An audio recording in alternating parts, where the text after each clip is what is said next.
제2절 엘리야의 재림과 세례 요한. 엘리야가 재림하리라는 것은 이미 말라기 선지가 예언했던 바였습니다. 그리고 세례 요한이 바로 재림한 엘리야라고 하는 것은 예수님의 증언이었습니다. 엘리야의 재림을 중심한 유대인들의 심적 동향, 엘리야가 그의 천적인 사명을 다 이루지 못하고 성천하였기 때문에 메시아를 막기 위하여 사탄을 분립해 가는 노정에 다시 사탄이 횡행하게 되었습니다. 그러므로 예수님의 실체 성전 이상이 이루어지기 위하여는 이에 앞서 엘리야가 지상에서 다 이루지 못하고 간 사탄 분립의 사명을 개성 완수하게 하는 섭리가 있지 않으면 아니 됩니다. 이에 의하여 선지자 말라기는 엘리야가 재림해야 할 것을 예언했던 것입니다. 선지자들의 예언을 믿고 있던 유대인들의 간곡한 소망은 메시아의 강림이었습니다.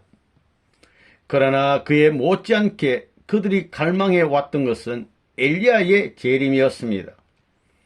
그것은 하나님이 말라기 선지자를 통하여 메시아의 강림에 앞서 엘리야를 보내마고 분명히 약속하셨기 때문입니다.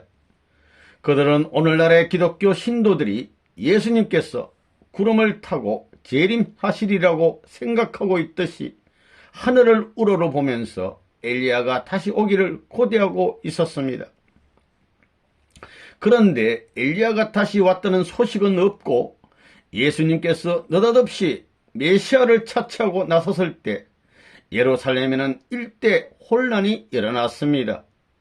예수님의 제자들은 예수님을 메시아로 믿고 있었기 때문에 세례 요한이 바로 엘리야라고 하신 예수님의 증언을 그대로 믿을 수 있었습니다. 그러나 예수님이 누구신지도 모르고 있는 다른 유대인들은 예수님의 증언을 그대로 받아들일 수 없었던 것입니다. 유대 민족의 갈 길. 예수님은 세례 요한을 가리켜서 엘리야라고 하셨고, 이와 반대로 장본인인 세례 요한은 이미 이 사실을 부인하여 버렸으니 유대 민족은 누구의 말을 고지 듣고 따라갈 수 있었을 것입니까?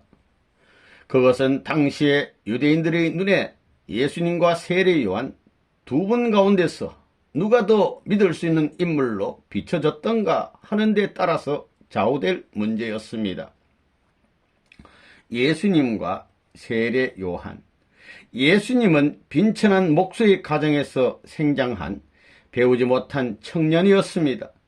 이러한 청년이 일어나 안식일을 범하였으며 율법을 폐하는 사람으로 알려지게 되었습니다. 어부를 불러 제자를 삼았으며 세리와 창기와 죄인들과 함께 먹고 마셨고 자기를 하나님과 동등한 입장에 세우셨습니다. 당시에 유대인들의 눈에 비친 예수님은 결코 믿겨운 존재는 아니었습니다. 한편 세례 요한은 명문가인 제사장 사가랴의 아들로 태어났으며 출생하자마자 봉어리가 되었던 부친의 입이 열린 기사이적이 일어났습니다. 뿐만 아니라 광야에서 메뚜기와 석청으로 연명하면서 수도하던 그의 신앙생활을 보고 유대인들이 그에게 메시아가 아닌가 하고 물어볼 정도로 그는 훌륭하게 보였습니다. 그 당시의 사정을 놓고 예수님과 세례 요한의 모습을 비교해 볼 때 유대인들은 세례 요한의 말을 더 믿지 않을 수 없었던 것입니다.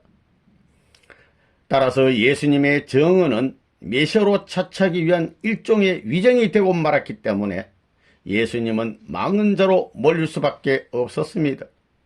이러한 견지에서 볼 때 아직 엘리야가 오지 않았기 때문에 엘리야가 온 다음에야 메시아가 오시리라고 한 하나님의 예언을 저버릴 수 없었던 유대인들은 부득이 예수님을 불신하는 길을 택할 수밖에 없었던 것입니다. 세례 요한의 불신. 당시의 제사장이나 전 유대인들이 세례 요한을 순경하던 마음은 그를 메시아로 생각하는 데까지 이르렀습니다. 따라서 세례 요한이 자기가 엘리야라는 것을 선포하고 나섰더라면 전 유대인들은 이러한 정언을 믿게 되어 예수님 앞으로 나왔을 것임에 틀림없습니다. 그러나 끝내 자기는 엘리야가 아니라고 주장한 세례 요한의 하나님의 섭리에 대한 무지는 유대인들이 예수님 앞으로 나아갈 수 없었던 주요한 원인이 되고 말았던 것입니다. 하나님은 예수님이 메시아라는 것을 세례 요한에게 직접 교시하셨습니다. 세례 요한 자신도 요한복음 1장 23절에 자기는 그의 길을 곱게 하기 위한 사명을 가지고 왔다고 말하였고, 요한복음 3장 28절에는 자신이 그리스도에 앞서 보내심을 받은 자임을 엄명한 기록이 있습니다. 그러므로 세례 요한은 응당 자기가 엘리야라고 하는 사실을 스스로의 지혜로서 알아야 할 것이었습니다. 세례 요한이 예수님에게 세례를 주고 증거함으로써 그의 증거자로서의 사명은 다 끝났습니다. 그 후에는 그의 그 앞에 하나의 제자의 입장에서 모시고 섬겨야 할 것이었습니다. 그러나 요한복음 3장 30절에 세례 요한이 그는 흥하여야 하겠고 나는 쇠하여야 하리라고 말했듯이 그는 예수님과 흥망성쇠의 운명을 같이 하지 않았습니다. 세례 요한은 그 중심이 하늘편에 있을 때에는 예수님을 메시아로 알고 증거하였습니다.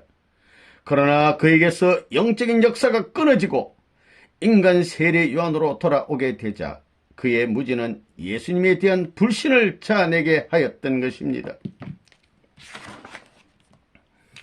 그는 자기의 제자들을 예수님께 보내어 오실 그이가 당신이 오니까 하고 질문하였습니다.